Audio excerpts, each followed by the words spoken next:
Welcome to our guests today as well. Let's begin by turning to Psalm 139. Psalm 139 is a passage to which Mr. Armstrong often referred. He'd talk about Genesis 1:26 that discussed the way in which we are connected to the great God, and in that case, Elohim, both God the Father and the Son, Jesus Christ, in how we are made in their image. And then he would often turn to this passage, to which I believe Mr. Kylo referred as he talked several weeks back about the nature of the Holy Spirit and the Spirit in man. But let's begin here in Psalm 139 and read a familiar passage to introduce the message today. Psalm 139, and we'll begin in verse 13. Psalm 139, verse 13. Here, David, the author of this psalm, says this: "You formed my inward parts.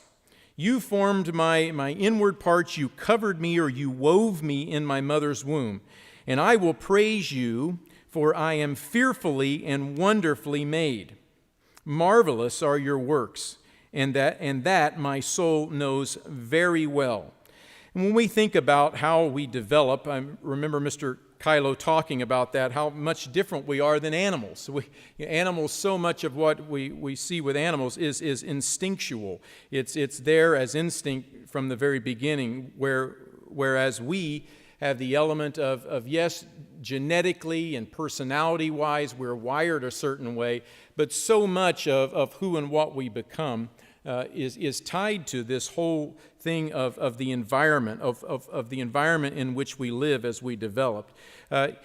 Looking back again now to what he's saying about God forming and fashioning him in the womb, verse 15, he says, "My frame was not hidden from you when I was made in secret and skillfully wrought in the lowest parts of the earth. Your eyes saw my substance, being yet unformed, and in your book they were all were written, the days fashioned for me, when as yet there were none of them. How precious also are your thoughts to me, O God." I read that. Now, I want you to think about this question that I'm going to ask.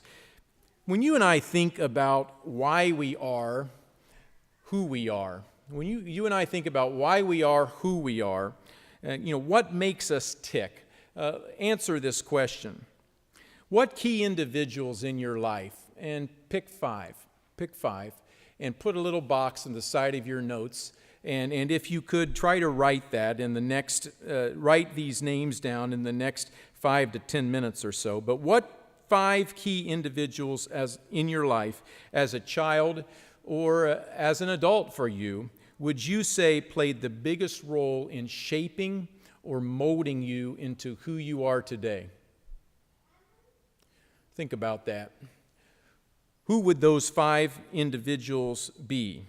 I would venture to say with many of us, we would have to even list some individuals who have influenced our lives that may not be all that positive. We may look at those 5 individuals and say a handful of those made a very huge impact on my life, and they were in fact negative, but they still played a very major role in shaping or molding our lives. When I thought of it, as I have thought about that here in the last week or two, just in reflecting, and as I do from time to time in reflecting experiences in life and people's impact on me, I immediately tend to go to the positive situations, and I've been very blessed in my upbringing, but very positive individuals, and I'll list mine for you while you're listing yours. Now, the first 2 you can't put on your list, though. I put them on my list, but I don't want you to do that because hopefully these 2 individuals are at the top of your list, but I'm talking about human beings. But the first 2 that immediately come to mind for me, of course, are God the Father and Jesus Christ. As I think of my life bringing me to the stage that I am now, there have been no 2 beings that have had a greater impact on my life. Just taking it from the standpoint of just the simple truth, the simple clarity that God's people, that I, as one of God's people, understand. And just think about Pentecost. We just kept Pentecost. And everything that we know with respect to just the meaning of the day of Pentecost and how that plays our role, the world's role right now, how that plays into all of what lies ahead for us in the future. All of that, just that simple understanding of Pentecost is incredible. It's incredible in what God has given us. So, just the knowledge, the truth, the clarity of what we understand as God's people, and the peace of mind that we can, it doesn't have to if we don't allow it, but that we can allow it to give us great peace is remarkable. But again, that's just the aspect of knowledge, not to mention God's love, Christ's love, their calling, their impact on other people's lives who have affected me positively. All of that, without a doubt, God and Christ are at the top of that in terms of having an impact on shaping and molding me personally in who I am today. But behind those two individuals, the next person, as I thought about that, because we have certain, that these won't be surprises to any of us, but for me, the first human being that's played the most important impact on my development as a person has been my wife. And I think about that sometimes, that I got married at 22, and I'm 53, so I've been married for 31 years. I've been married 9 years longer than I was alive without her in my life. And it's strange when you think about how fast our life goes by. And, at one point it was, I remember being struck by the fact that I've been with my wife, husband and wife, as long as I've been alive, and now it's 9 years past that. But to be in a relationship with an individual, to have someone there by my side living with me, 31 years to help shape and mold me into the person that I need to be, and how we've shaped and molded one another, it's been a tremendous blessing. The next group of individuals in terms of molding and shaping my life have been my children. And I wouldn't necessarily say that they're ahead of the last grouping, but they are up there. And I've been involved, and my wife's been involved in shaping their lives, but they've helped shape my life. And I'm deeply thankful for that. I'm deeply thankful as I see the impact of their lives as they've lived God's way of life, as they've gone through the challenges that they've gone through, to see how they have shaped and molded me into who I am today. But the main group that follows next that I want to discuss today is this whole situation of our parents. Our parents, specifically my parents and my wife's parents, have played a tremendous role in my life in shaping and molding me into who I am. My parents, and specifically my dad, up through age 18 or so, and then getting into this Salyer family and figuring out the whole Salyer family, and then being in that realm from basically age about 21 to now. It's been interesting how Lisa's dad, the other Larry, my dad's name is Larry, and my wife's dad's name is Larry. Who names their kids Larry anymore? It's one of those names. It's done. Larry's done. So I apologize to any of you 27-year-olds who are contemplating children, and we were going to name Larry, but then Burnett messed this all up. Now we can't do it Larry. But anyway, still do it Larry. I will respect you if you have the gumption to go ahead and name your child Larry. But anyway, these two Larrys, one mainly in my adult life, one mainly, of course, in my upbringing, have played a tremendous role in my life. Many folks who have gone through very difficult times, and maybe even folks that have had tremendous lives growing up and very supportive, nurturing family lives, often look elsewhere to see the heroes in their lives, be it be it books that they read about individuals that overcame great obstacles, biographies, history books, film clips, documentaries, presidents, different leaders, men and women alike, who stood in the gap at difficult times. We may have some of those individuals in our lives, but for me, it's always been those who are right there in front of me, and it's been a tremendous blessing to experience that. The title of today's message is Dads, and then I've got in a little parentheses, and moms, but dads and their boys. So think about what I probably will cover in a couple of weeks. So it will be something similar but different. But I am primarily going to talk about dads and boys today. Not all of us are dads here, thankfully, and not all of us are boys here, thankfully. But I want to talk about that because I want us to think of today the major, be it dads in particular or moms, as we think about parents. But think of the major parent figures in your life, and not only put that box there of those 5 individuals at the corner of your notes, but also, if you would, as you process what we covered today, also put a box or a place in your notes just to jot down some of the priceless gifts that your father figures and mothers have given you. I want to talk about some of those today, the impact that it's had on my life. Here we are between Mother's Day and Father's Day, so I guess it's a timely message as Father's Day approaches. But as we think about that, of course, we also take it forward to this great being that we serve that also is called Father. My dad was and is a very interesting individual. As I reflect on my life with him growing up and what we experienced, several things come to mind in terms of the gifts. What gifts did my dad give me? So I'll talk about some of those today. One of those gifts deals with his being a supporter and an encourager. He was very firm and sometimes harsh, as I've talked before, but my dad was consistent, and I appreciated that. I knew that I shouldn't cross that line. But one of the things that I want to talk about was something that Mr.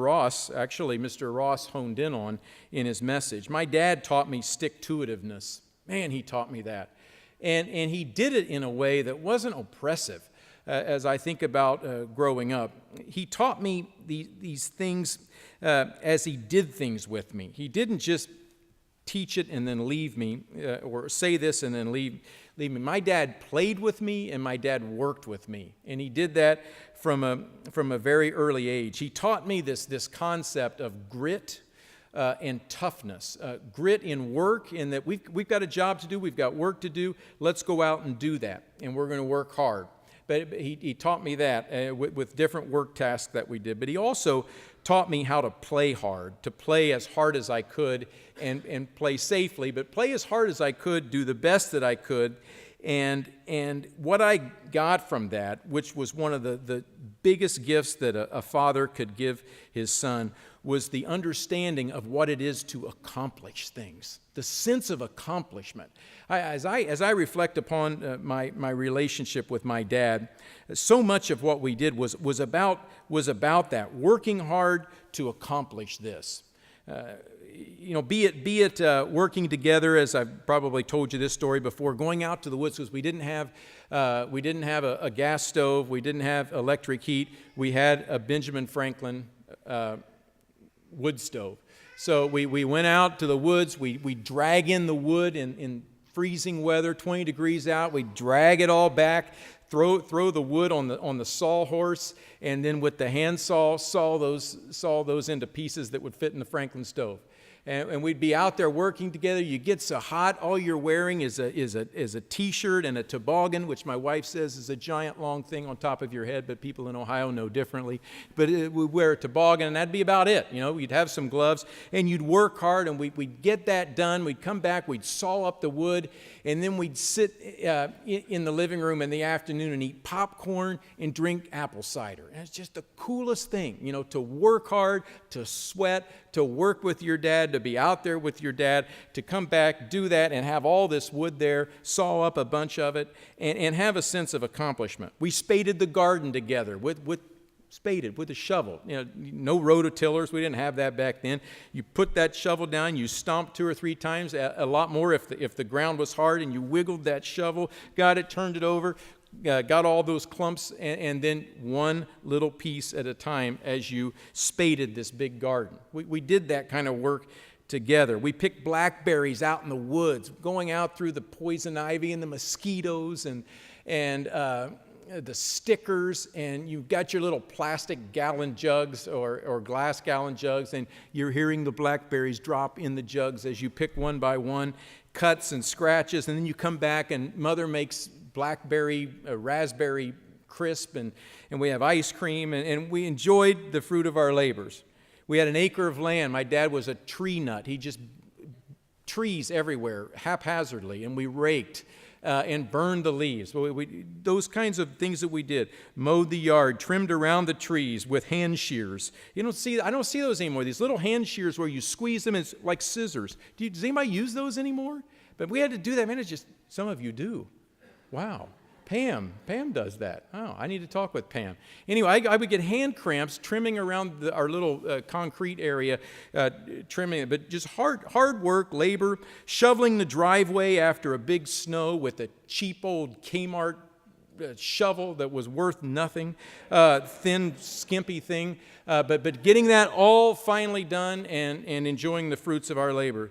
One of my favorite work activities with my dad was kind of also play, but I don't know how many of you have experienced this, but as a kid, I would greatly anticipate going fishing with my dad. Of course, we had Sabbath, and then Sunday morning we'd go out fishing often. And one of the things that was really, really exciting. I remember the first time that I did this with my dad, we had a big rain on Saturday night, and we were wondering, and I'm always wondering, okay, are we going to be able to fish the next day? We've had this big rain, we've had this storm, lightning storms. What's going on? Is it going to be stormy the next day? Is Daddy going to take me fishing because it's storming? But then at the same time, I knew if it was lightning, that's when the fish go berserko. They really hit everything, everything that you throw in the water. So it's like, we may really get into some fish, but we also might get struck by lightning and be dead. So what's my dad going to do? Is he going to let us go or not? But anyway, so Saturday night hits, and we've had all this rain, and then what do you do if you're going fishing on Sunday morning and you've had a big rain on Saturday night? You go nightcrawler hunting, which is what we called it. But anyway, so I remember my dad taking me out there, and we had an acre lawn, and it's pitch black. He's got the flashlight, and he's taking me around. And he says, you got to walk very carefully. We'll walk slowly, and we'll flash the light. And then you'd see these gigantic night crawlers where different aspects of different night crawlers were out above the ground. And you're thinking, and my dad's starting to tell me, now, Andy, listen very carefully. What you have to do is you have to grab that night crawler at the base of the hole where the night crawler came out of. Because they need to be out because we had so much rain, they don't want to drown. Well, I don't know if they think they don't want to drown or if they do that by instinct. I have to go back to Mr. Kylo's sermon. I can't remember what he said about night crawlers and their brains. But anyway, in terms of that, to where you've got to grab the night crawler, because if you grab it too far near its head, then the thing goes back in and you don't let go, and then you chop it off, and it's got that much of it, and that it doesn't last very long. So you try to get very, very down to the base of it, and he'd show me how to do it. And here we are. I'm out here with my dad in the middle of the night in the dark, and we're grabbing night crawlers by the gut and pulling some up and chopping others in half. It was just great, Here I am with my dad experiencing this, and we come in, get a halfway decent night's sleep, and the next day we're out fishing and experiencing that. If I wasn't doing that, it was Sunday morning we would get up and go out to the mulch pile, which is where we threw all of the rotten food, everything that we didn't eat, and kind of made like a compost pile. But my dad would dig that and turn that over, and then my job was to go in and get the worms, and there were tons of worms. But man, you talk about reek city of eggshells and rotten vegetables. Still to this day, I can imagine that, and it was not fun. But we got great worms to go fishing and do these things together. He and I did that together. We went fishing. And we caught fish, and my dad cleaned fish, and he would clean the fish, and then I would take he would fillet them, and we'd get a little plastic pail that he would put them in. Then I would take them up and wash them all out and clean out the fillets. But we just had this wonderful interaction together, that we did things together. We played baseball together. He taught me, we did pitch and catch. He hit fly balls to me. We played one-on-one in basketball. We did we played horse. We played around the world. He taught me how to golf. He exposed me to a variety of different music that's out there. All of these things, he did stuff with me. My dad taught me how to play hard and enjoy the fruits of playing hard. He taught me how to work hard and enjoy the fruits of working hard. Let's go to Ecclesiastes 3. Ecclesiastes 3 speaks to this. It is such a, we talked before about thanking God the Father in Christ for what they've given us, and the simplicity, not the naivety or I have a simple mind, but no, the simplicity of God's way of life that is there, that my parents taught me. Later in life, I realized that this was just an incredible gift that my dad gave me, that God the Father gives mankind. Ecclesiastes 3 verse 9, he says, "What profit has the worker from that in which he labors?" He says, "I've seen the God-given task with which the sons of men are to be occupied." God-given tasks that the sons of men are to be occupied. God has made everything beautiful in its time. There's so much beauty around us, so much to experience. And thinking about the Colorado trip that we took this past summer, and experiencing that with teens and with other adults, and thinking, this is what God meant to be all the time, for us to be out in nature and experiencing that. And here we are in an urban society where so much of that is just taken from us. And the peace of mind and the joy that we had up there and the fun that we had up there, that is what God has put in place for man to enjoy here in this life. So strange for us, 1 week out of every 2 or 3 or 4 years that we get to do something like that. It just shouldn't be, should it? It should not be that way. But he says he's made everything beautiful in its time, and he's also put eternity in their hearts, except that no one can find out the work that God does from beginning to end. We won't spend a lot of time with this, but God has put a sense of eternity in our minds. There is a bit of that we think about that is beyond us, and we can conceive to some degree of existing on into eternity, but we can't figure out from beginning to end all that God has done and is doing and will do. He says, "I know that nothing is better for them." This is what God set in place for mankind. "I know that nothing is better for them than to rejoice and to do good in their lives." Do good things, and have joy in life.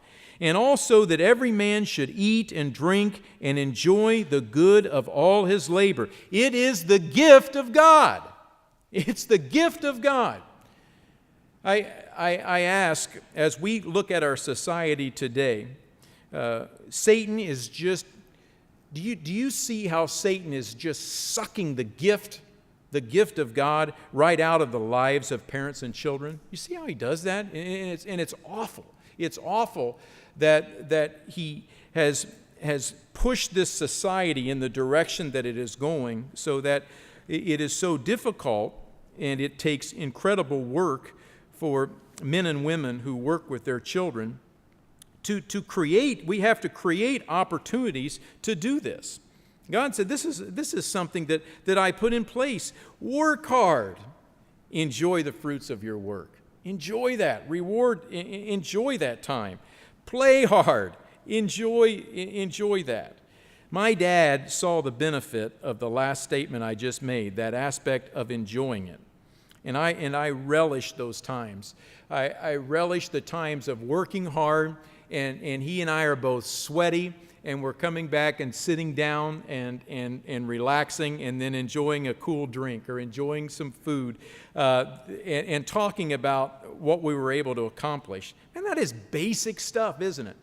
But I tell you, parents, and I speak to my multiple personalities, that this is something that now in today's society we must work at. If it did not come naturally for you, if your parents did not do that for you, it's tough. It's tough to envision how that works in a family.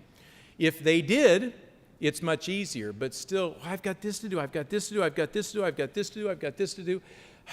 I finally got this done, but now I've got this to do. God didn't set it up that way. He set it up to work and enjoy. Work and enjoy. Bust your backside for 6 days out of the week, rest on the Sabbath. Bust your backside for these time period, then you've got this feast. Enjoy the fruits of your labors, the small harvest. Enjoy that, Pentecost, agrarian society. Bust your backsides, work as hard as you can, and then here comes the Feast of Tabernacles. Enjoy that, the fruit of your labors, the harvest. Work hard, 6 years, toil the land. 7th year, rest. Enjoy that. Pictures the Sabbath year rest. God is all about that kind of work. But my dad gave me that wonderful gift to understand the simple joy of working hard, sweating, grit, and enjoying the fruits of our labors. For some of us who may not be as athletically, my dad was a sports junkie, but for some of us that are not as athletically inclined or maybe not as physical in the things that we do, there are many as well who know how to work hard mentally and work through tasks and complete those tasks and experience that sense of accomplishment of finishing that task. But then, do we then also take the time to rejoice and enjoy the fruit of that completion? My dad did that, and that was a tremendous, tremendous blessing and a tremendous gift that he gave me. How are we doing as parents in that respect? Are we striving to make sure that environment is going on in our families? Not just with our little kids that clean up their room or do this or that or work for a few minutes with us out in the yard. I mean, all the time. That is a process that God put in place that helps us understand that He is the great giver of all good things, and He wants us to enjoy this beautiful creation that He's given us. How are we doing in that regard? I said earlier that my dad was involved in my life. We did so many things together. He taught me how to play. He taught me how to play hard. He taught me how to lose with dignity, with various sports, and always taught me that it's much better to play a hard-fought game against a worthy opponent and lose than a blowout. I'd much rather have a game that is just you're playing at the complete best of your ability and still come up short than to have an easy blowout. Mr. Ross was talking about a marathoner. I think about my dad, and growing up, I was just in awe of him, of the things that he could do. We had an apple tree that, for some reason, just produced incredible amounts of apples. Never did anything to it, but it was a big apple tree.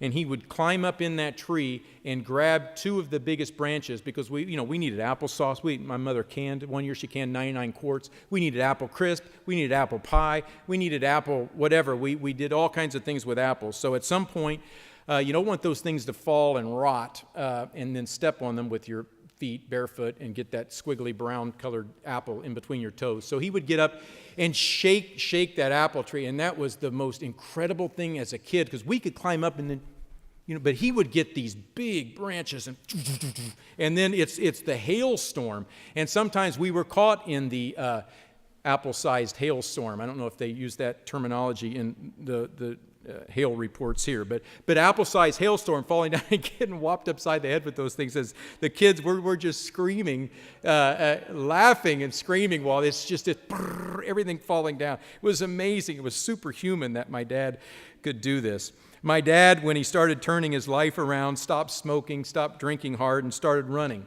Mr. Ross was talking about that. My dad got up to where he was running 10 miles a day. He wanted to train for a marathon, and he was in his mid to late 30s at the time. But I remember in high school, finally, kind of getting to be where I was a decent runner. I mean, I showed some promise. I hadn't yet broken a 5-minute mile, but I could run. I was a freshman. I could run the mile, 1,600 meters, in 5:17. And so it was spring of the year, and my dad, one Sunday morning, my dad said, "Well, Andy, let's go to the track." And I've never done a mile racing like this, even though he was running 10 miles a day, planning for a marathon. He said, "I've never done a mile just all out to see what I could do. Could we run together and you pace me and I see if I can do, say, like a 5:20-minute mile?" So I thought, okay, all right, I'm running. I'm a runner now. So anyway, we did that, and we were coming around that third lap, and I did not have a strong kick. I was the person who experienced death down in the corner, but I was trying to really stay strong in the final corner of the third lap here, running on a Sunday morning at East Clinton High School track, and coming around there, and my dad's right beside me. He's been beside me the whole time, and he says, "Andy, I'm going to go for it." "What do you mean go for it?" I'm thinking. "I'm going for it, man." Anyway, I didn't call my dad man, sorry, but I'm going for it. But anyway, he just left me. And he beat me by like 7 or 8 seconds. And I thought, unbelievable. This is embarrassing. My dad's 38 years old, and here I am, 15. And he just blew me away. And I ran a 5:20, so he ran around a 5:10, first time he'd ever really run an all-out mile. He later did train and run a marathon and ran it in 3 hours, 15 minutes, which was, I think, 7:30-something minute miles, which is just brutal. And he ran it at Centerville, Ohio, it was in the wintertime, and it was just out in the country and up and down hills. It was a cold day. I finally got a chance to run a marathon, Houston-Tenneco Marathon, when I was 22. And there were bands, and it was in Houston. It was in the mid-50s, no wind, and people were cheering us all along the way. And again, it wasn't an easy feat, but I remember feeling like I was really happy because I ran it just under 8-minute miles. I ran it 7:59-minute miles for my average. And then I got back home and I looked at that plaque on the wall of my dad's plaque. It had been plaque, but it was just a paper certificate saying what his time was. And here, his time had beaten mine by 15 minutes. I just thought, man, he's an animal. He just unbelievable. But we played basketball together. I was 18, he was 41, and he was still playing with YOU, and he had a 10-foot hook shot. You don't see hook shots anymore. 10 feet out, he could hit bank hook shots. Just could do so many things. I remember going to the swimming pool and with my buddies in high school and go there. We had a 10-foot diving board, and we'd do different jumps and tricks and different things. And my dad showed up one day, and he comes to the diving board, and the guys are like, "Oh, yeah, what's this guy doing here?" And my dad got up there and jumped off forward and jumped out and like he was going to try to do a back dive. And here he's up 10, 11, 12 feet in the air, and he's struggling, and then he does a backflip. He jumps forward and does a gainer. I was like, unbelievable. This guy killing me. But he could just do so many different things, and I never have been able to do a gainer. I've never been able to jump out and then jump and then do a backflip. But he did that. He could do half gainers. He could do 1.5s. He could do anything that he wanted to off the boards. It's just incredible in the things that he could do. But in that, though, the other things that I deeply appreciated about my dad that I came to realize later is that my mom and dad never cut me off. They listened to me. They let me talk about the things that I went on and on about. My mother and my father modeled appropriate Christian behavior. And they taught me things like tithing. They taught me things about living within my means. My dad never got himself in debt other than the purchase of a house and paying that off very quickly. But to this day, my dad worked in a steel mill for years and never really made that much money, but he realized the importance of saving and never wanted to be in debt. So here, even though the steel company changed hands many times and he gets a very small amount of pension from them, and the only other thing that he gets is Social Security, but my dad is still saving money. He still saves money every month. He's still putting money away, and they live a very, very enjoyable life in doing the things that they want to do. But he taught me from a very early age that I don't have to have these things that everybody else has to be happy. I don't need that. I don't need that. The main thing is to be frugal with money. They didn't dress down for Sabbath services. When they came to Sabbath services, they dressed up. They didn't dress to be flashy, but they wanted to present themselves before God in an appropriate way. They dressed up and they wore their best. He had a pair of Florsheim Cordovan dress shoes that were, 20 or 30 years old. He had to replace the heel several times, but he kept those shoes shined, and he looked sharp. My mother didn't come to church and dress provocatively. She didn't come, wearing things that showed too much leg or showed too much cleavage. She dressed appropriately. She realized she was coming before God and realized it was an example that she needed to set. My dad kept his hair cut, and because he said boys should look like boys and girls should look like girls. Not that it's some kind of a thing that, look at us, we're the clean-cut family, but no, because that's what God wants. And when we don't dress that way, or when we don't wear our hair, when we wear our hair a certain way that is effeminate or vice versa, it creates a problem of offense for others, and we don't want to offend others. We've got to set an example of God's way of life. All these kinds of things my father taught me. They prayed every day. They studied their Bibles. They took notes at church. They paid attention. They talked about the messages. And I saw my dad change. I saw him make changes in his life. I saw him leave the previous way of life that he lived. And, every now and then he'd share something with me. Let's turn to Proverbs 1. Proverbs 1. Every now and then he'd share something with me and tell me something that he had learned from, and tell me some story that he had been involved with back in his youth. He didn't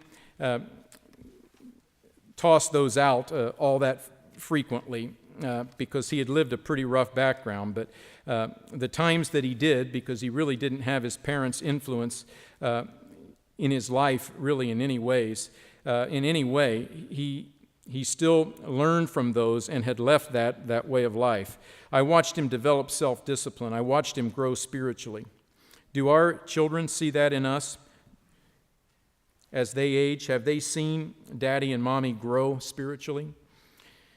Do they see that? Are they in awe of us as they see us deal with the things that we deal with and still continue to grow? Or is it somewhat a mixed bag? Proverbs 1 verse 8, he says, "My son," here as he's instructing his son, "hear the instruction of your father. Don't forsake the law of your mother." We talked about this at Foundation Institute with the parenting class, that we have, a father has instruction, and also the mother has certain laws and instructions that she's teaching in the home. They, of course, fall in line with God's way of life and fall in line with the leader of the family, the head of the household, what the father wants, but they both have their laws. And do we as children recognize that? And do we follow that? Or do we as children sometimes forsake that? He says don't do it, because when we walk in those ways, what they end up serving as is a graceful ornament on our heads and chains about our neck. Look at chapter 1 of Proverbs 2.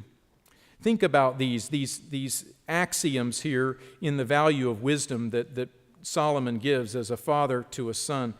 Think about these. Are any of these different or no longer apply now? Are any of these in that role, or are they just as much applicable today as they were then?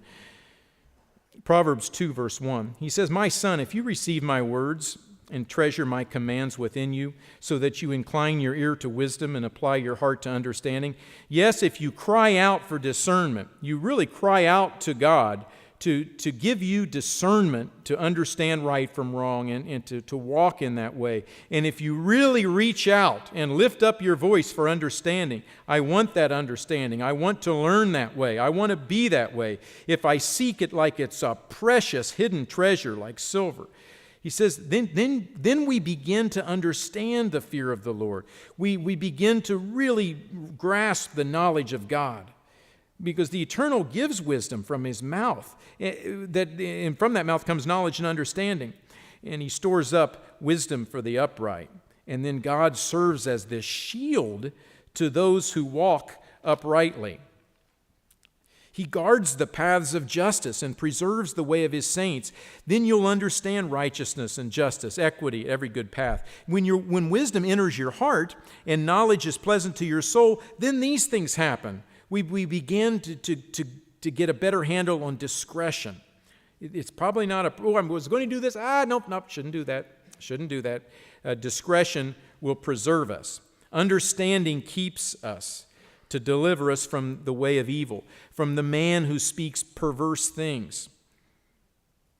Men or women that speak filth, that say those kinds of things. We as God's people, because we seek that out, we have the discretion to realize that's trash, that's filth. I don't want any of that junk. I'm stepping away from that. That person is not behaving appropriately. I have two options. I either tell that person, please don't do that. Come on, you know better than this. Don't go that direction.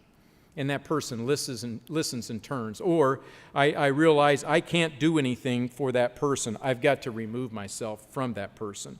But that's wisdom gives us that ability to recognize those situations, to discern those situations, to have the discretion, so that we're delivered from the way of evil. Verse 12, from the man who speaks perverse things, from those who leave the paths of uprightness to walk in the ways of darkness. God helps us to discern that and get away from that, to get away from those who rejoice in doing evil and delight in the perversity of the wicked.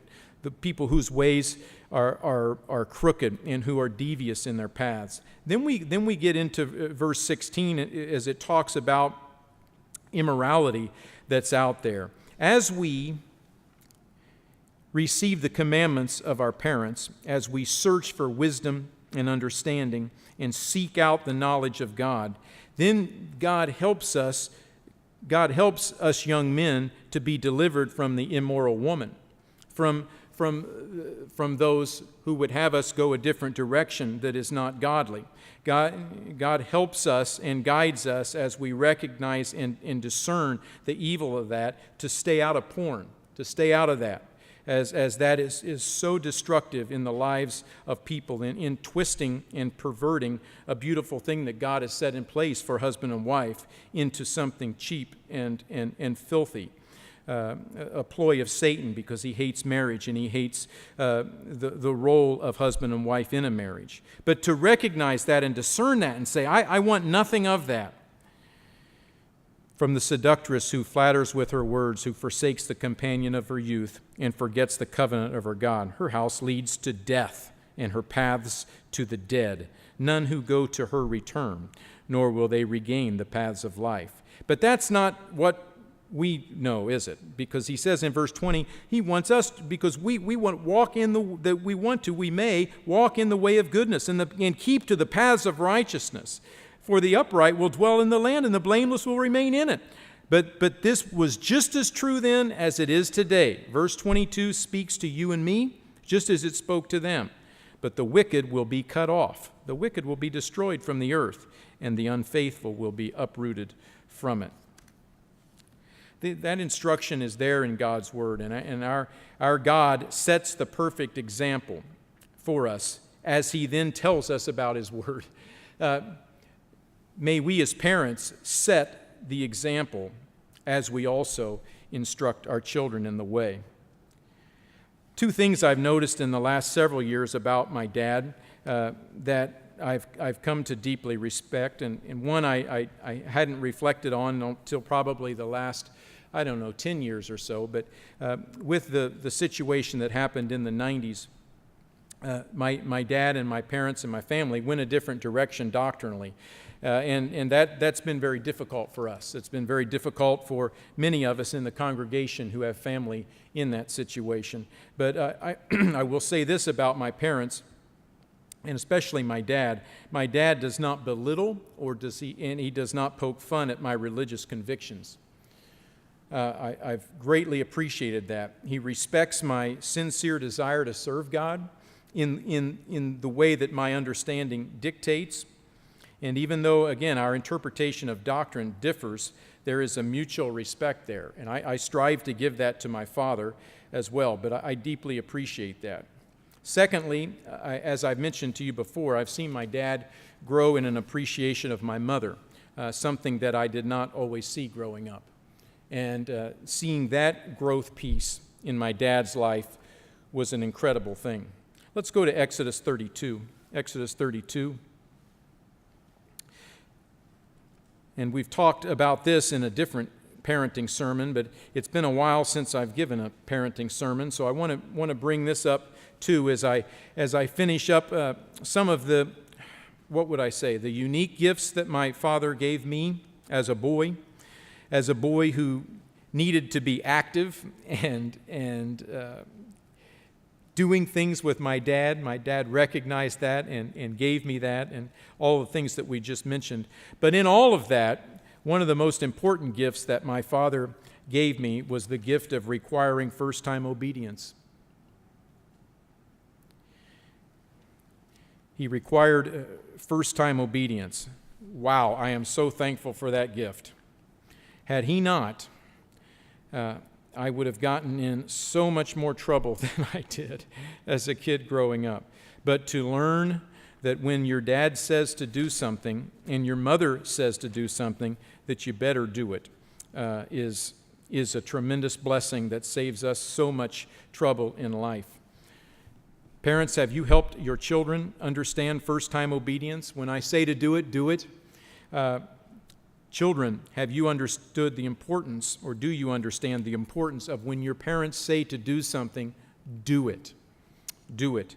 That's part of growing up into a healthy, functioning adult, is to learn obedience. As we switch gears to my wife's dad, the other Larry in my life, her dad was super strong in teaching the moral reason why. He required first-time obedience, but he was always teaching them why. Always teaching them why they should do this, why they should do this. Overlaying or underpinning God's way of life to everything that they did. Still expected them to do what they needed to do, and they got in trouble when they didn't do it immediately.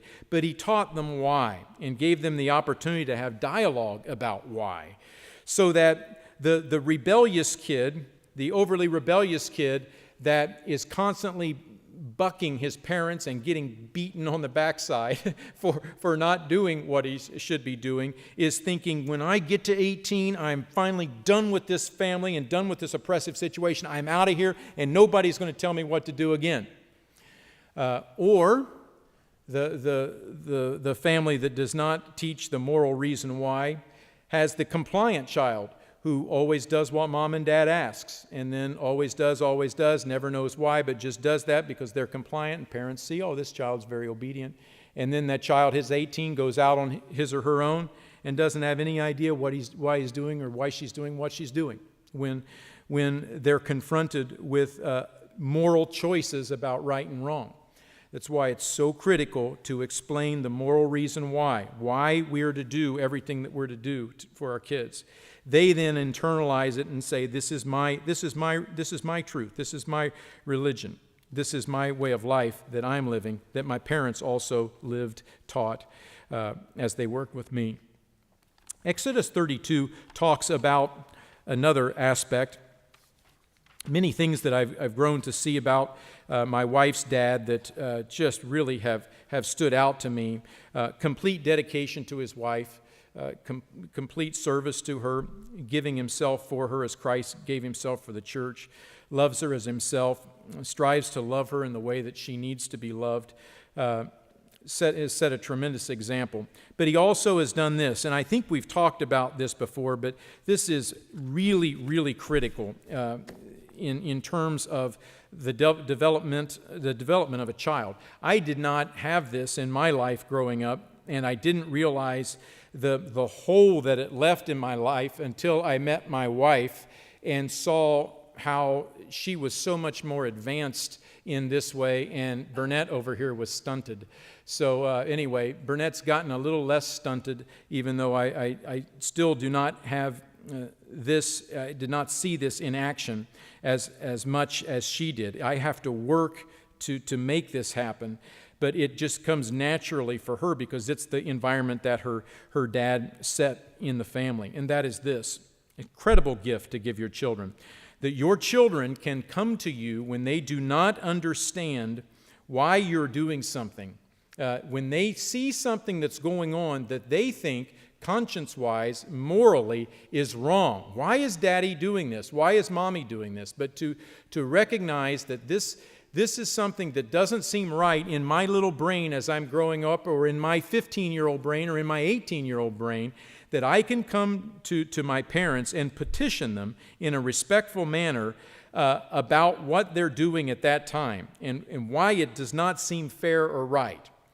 Did you have the opportunity to do that as a kid, to take that to your dad? I did not. I did not. Her parents had that, and boy, they better do it in a right manner. But they had that option to them. And we see that is the way that our great God treats us. Exodus 32:7, the golden calf had been somehow miraculously, in a wrong miraculous way, was formed out of this fire that they threw the gold in, and Aaron said, I don't know what happened. All of a sudden, we got a golden calf. So God is telling Moses, as he's given him the Ten Commandments, and Moses is up on the mountain, what's going on. We know how this goes. Exodus 32, verse 7. And the Lord said to Moses, Go, get down, for your people whom you brought out of the land of Egypt have corrupted themselves. They've turned aside quickly out of the way which I commanded them, God speaking here. They've made themselves a molded calf, worshipped it, sacrificed to it, and said, This is your God, O Israel, that brought you out of the land of Egypt. God is very, very upset at this point. And the Lord said to Moses, I've seen this people, and indeed it is a stiff-necked people. Now therefore let me alone, that my wrath may burn hot against them, and I may consume them. And them, he says, and I will consume them, and then I'll make of you, Moses, a great nation. Was God losing it? Did God kind of, lose his temper there and all of a sudden kind of get a little bit out of control there? What's going on? No, God is perfect. God is perfect in love. He is perfect in his anger. He is perfect in his mercy. He's perfect in his justice. And yet here he is in this situation saying this. Was it wrong for God to say this? Absolutely not. Absolutely not. Could God have done what he did and through Moses continued to make his plan work? Could he have done that? Absolutely. Absolutely. And he would have been justified and right and godly, and he is God, and a God of love and a God of righteous indignation to make that happen. Yet what happened? What did Moses do? It's the child here talking to the father. So he says in verse 11, Moses pleaded with the Lord his God. Lord, why does your wrath burn hot against your people? What do you mean? Who are you, Moses, to ask a question like that of God? Was it wrong for Moses to do that? No, Moses was coming to his father because he had this interaction with him. He came to him respectfully, and he was petitioning him because Moses' conscience was convicted on this, that this is something that does not register. God, you know everything, but this does not register with what I know. And so I'm going to plead this case with you. So he says, why does your wrath burn like this? These are the people whom you have brought out of Egypt. I mean, yes, I was involved in that, but you're the one who did this, God. and with great power and with a mighty hand. Why should the Egyptians, after all this happens and you destroy the people, speak and say, well, he brought them out to harm them, to kill them in the mountains and to consume them from the face of the earth? Moses wanted God's reputation to be recognized and appreciated among all the peoples. Turn from your fierce wrath and relent from this harm to your people. And he pleads with God, remember Abraham, Isaac, and Israel? Well, do you think God remembers them? God must have forgotten for a second.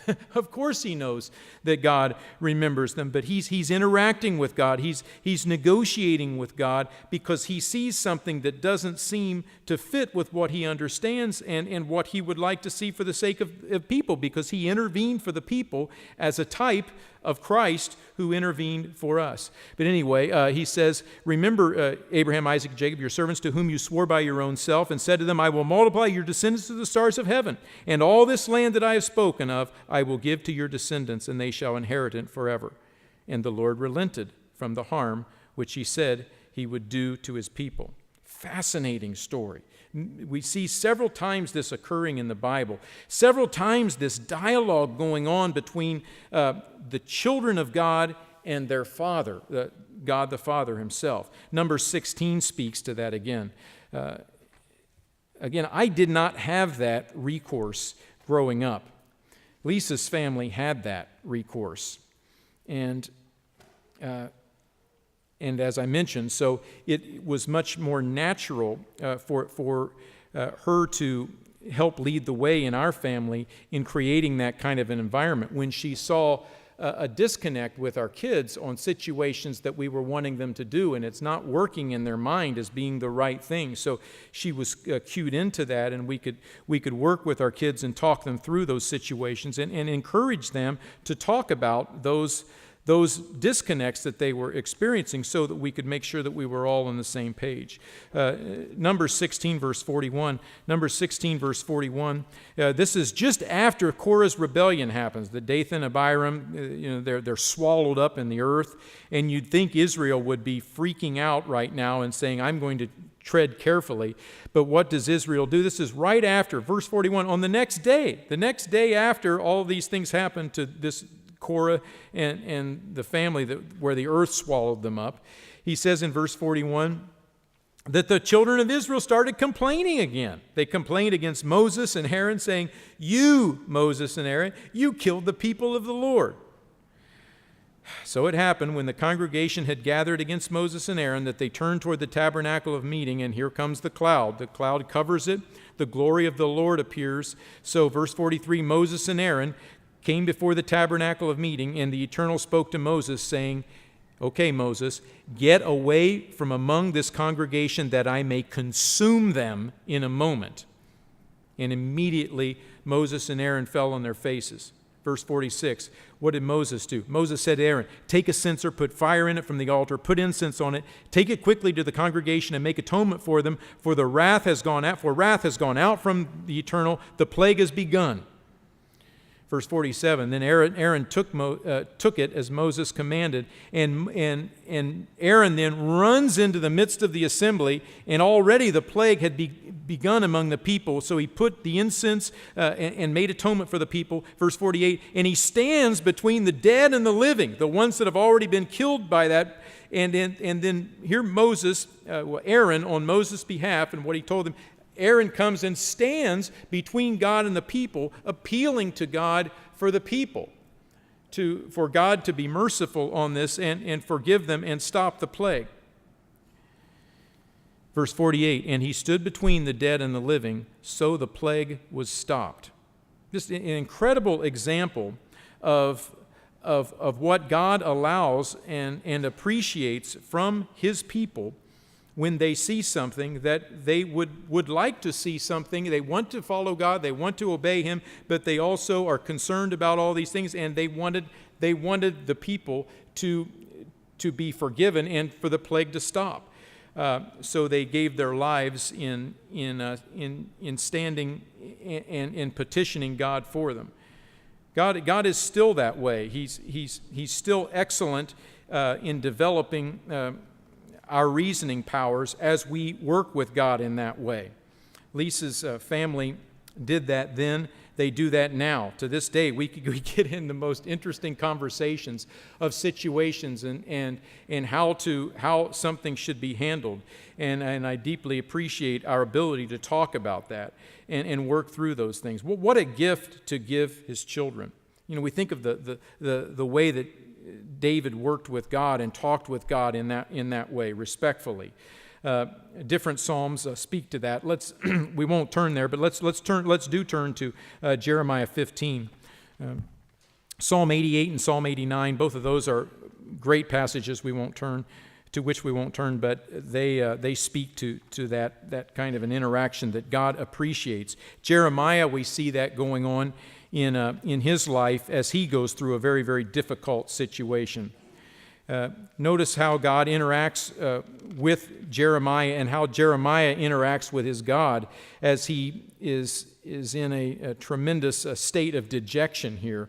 Verse 15, Jeremiah 15, "O Lord, you know, remember me and visit me and take vengeance for me on my persecutors. In your enduring patience, don't take me away. Know that for your sake I've suffered rebuke. I've done these things for you. Father, I was striving to follow you. Your words were found and I ate them. Your word was to me the joy and rejoicing of my heart. You know my heart. You know that I rejoice in that. I'm called by your name, O God of hosts. I didn't sit in the assembly of the mockers. I didn't rejoice. I sat alone because of your hand, for you've filled me with indignation. Why is my pain here?" as he's reaching out to God. "Why is my pain perpetual and my wound incurable, which refuses to be healed? Will you surely be to me like an unreliable stream as the waters that fail?" He's not questioning God as he does not have that power, but he's reaching out to him. "I know you can do this. Will you do this for me? You're not this kind of God. You're here for me." And he's petitioning him to intervene. Verse 19, we see God's intervention. "Therefore, thus says the Eternal, if you return, I will bring you back. You shall stand before me. If you take out the precious from the vial, you shall be as my mouth. Let them return to you, but you must not return to them. I'll make you to this people a fortified bronze wall. They will fight against you, but they shall not prevail against you. For I am with you to save you and deliver you, says the Lord. I'll deliver you from the hand of the wicked, and I will redeem you from the grip of the terrible." God hears his people. He hears us as we cry out to him, as we ask for his intervention. He values our input, and he intervenes for us according to his will. Many other gifts that my wife's father has given me that I've understood in later years. I've talked about some of these already, but one that I've talked about, a gift that he gave his children, was that he did not keep his children free from the challenges of the church, all the challenges. Of course, he kept matters that were confidential, member matters, separate from the kids, but when situations happened that everybody saw in the church and everybody was aware of, and the children were aware of, and they had questions, he explained how that happened. He explained the situations of why there were divisions, why these things were happening in the church, and the kids grew up knowing that it was a situation that had nothing to do with whether or not God's way was right, but that people are human. People are human, and people do bad things. And it is an imperfect church, and we must never let the faults of people within the church rock our faith and belief in God and his calling. All of his kids grew up with a very strong conviction of that, and that was a tremendous gift to give them. To stand up for what's right, even when you know that you're probably going to take a hit for that because it's the right thing to do. All of those kinds of things it made a tremendous impact on the family, tremendous gifts. Let's turn to one final scripture today. Let's go, if we could, over to Psalm, let's see, where was that? Psalm 103. We talked about parents, but I know that there are many of us here who are not married. I know there are several of us here, I'm sure, who are married who don't have kids. And that's why I also say who are the people that have been a major impact in your life? Parents or parent-like figures? And to me, one of the most inspiring things about this body, this imperfect body of people that is the church, moves in these directions with the lives of people who may not be married, who may be widows or widowers, who may be married but don't have children, but who recognize the role of God the Father and who recognize their role in strengthening the body of Christ, in that they sometimes play that role of mother and father figure in people's lives, that take on that role and embrace that role and demonstrate to others through their own example their love for the people of God, their love for the truth, their love for God's Word, their love in reaching out to people of all types in the church, all those kinds of things. It's a very, very beautiful, beautiful thing to see. There's a passage, I said Psalm 103, and that's where we will finish up. I'll just reference this one passage. There's a passage in Psalm 68, verses 5 through 6, that makes this statement, that God is a father of the fatherless. He is a defender of the widows. God is in his holy habitation. He is there, and he defends the widow, and he's a father to the fatherless. How does he do that? How does he do that? He does that by his direct intervention in their lives. He does that through intervening in our lives to serve in that role for others, as we recognize it and as we help those who are in need. It's a beautiful thing to behold. And when we as parents are in situations where we see, for various reasons, my son or my daughter may not have that in his or her life that others may have, do we see the need as well to reach out to ask and to seek help and guidance from others to help fill that role?